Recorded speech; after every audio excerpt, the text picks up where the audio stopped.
יש מה שאנחנו קוראים הספר קוריאה, אני אעבור עליהם בקצרה, וזה ככה נותן סיכום לכל הדברים שדיברנו עד עכשיו. זה מבוסס על מחקר שנעשה באוניברסיטת סאול. בואו נראה. קודם כל, כפי שדיברנו, הכל קשור במערכות יחסים. צריך לבנות מערכת יחסים אישית עם אותו מקבל החלטות שנמצא בצד השני של הארגון.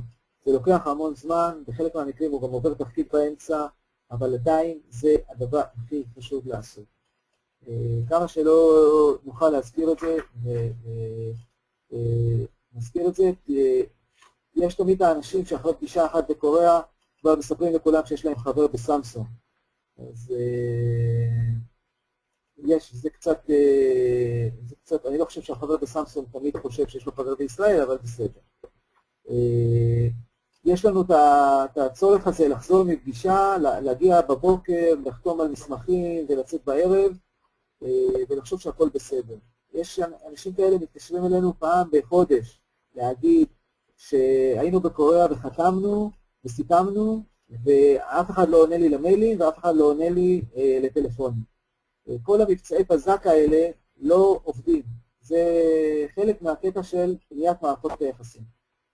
דבר שלישי, זה שההחלטות בקוריאה מתקבלות מחוץ לחדרי הדיונים. זה אומר, האיש שיושב מולך במשא ומתן, הוא לא מקבל ההחלטות. מקבל ההחלטות יושב בחוץ, או המנכ"ל שלו, או המנהל שלו, הדירקטור שלו, הוא נתן לו הנחיה מה לקנות ובאיזה תנאים.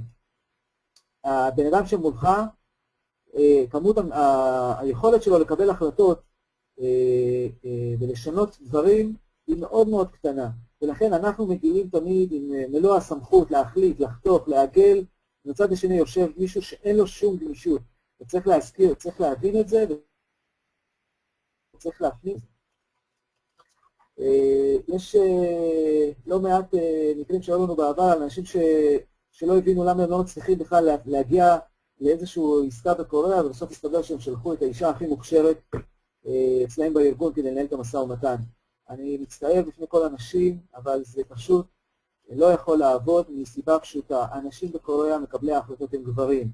כפי שאמרנו, הגבר הקוריאני צריך לבנות מערכות יחסים על מנת לעשות עסקים.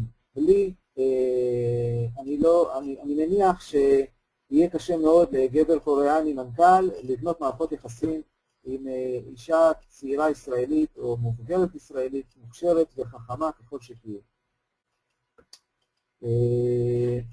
אבל כנראה אני מקווה שזה ישתנה, עכשיו יש לנו נסיעה חדשה וכו' וכו'. טוב, כל הקטע של כבוד ונימוס, לא צריך לדבר עליו יותר מדי. אנחנו בהתנהגות שלנו כישראלים נחשבים בקוריאה מאוד אגרסיביים, אנחנו מדברים בקול, אנחנו מנפנפים בידיים, אנחנו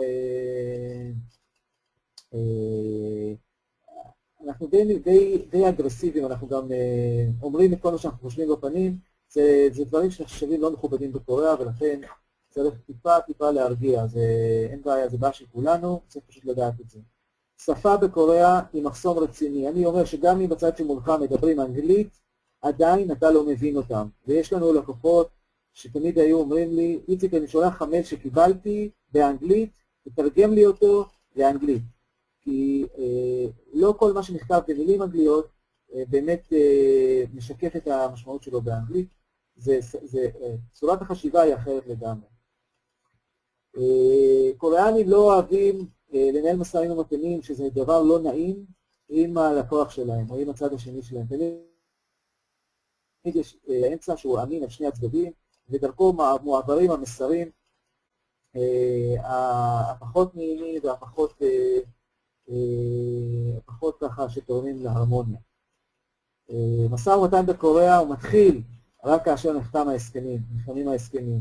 בסופו של דבר הכל עניין של מה קורה באינטרסים של אותה חברה ביום-יום, ביום שאחר מכן, בשבוע שלאחר מכן, חייבים להיות כל הזמן עם יד על הדופק. זה אף פעם לא נגמר ביום של החתימה, זה אפילו לא מתחיל.